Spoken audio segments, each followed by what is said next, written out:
Indirect injection. இது ரெண்டுத்துக்கு common variant என்னன்னா, டிஏ இன்ஜின் மேல டைரக்டா பிஸ்டன் வந்து டைரக்டா கம்பஸ் பண்ற நேரத்துல ஃபயர் பண்ணும். இது வந்து டிஏ இன்ஜின்.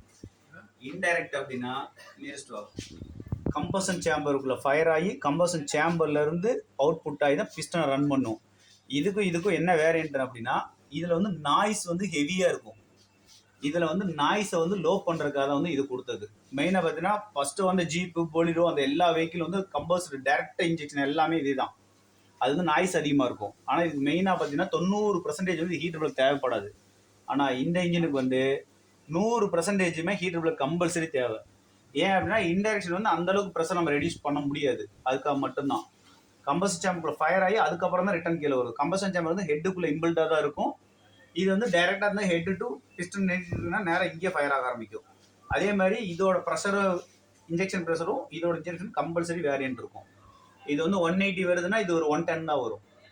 இதான் ரெண்டுத்துக்கு டிஃப்ரெண்ட்டு. அதே மாதிரி பார்த்தீங்கன்னா ஸ்ட்ரோக் லென்த் வந்து இதுக்கு அதிகமாக இருக்கும், இது ஸ்ட்ரோக் லென்த் கம்மியாக இருக்கும். டிஏ இன்ஜின் வந்து சிசி அதிகமாக இருக்கும், ஐடிஐ இன்ஜின் வந்து சிசி கம்மியாக தான் இருக்கும். ஆனால் பவர் சேம் எடுக்க முடியும்.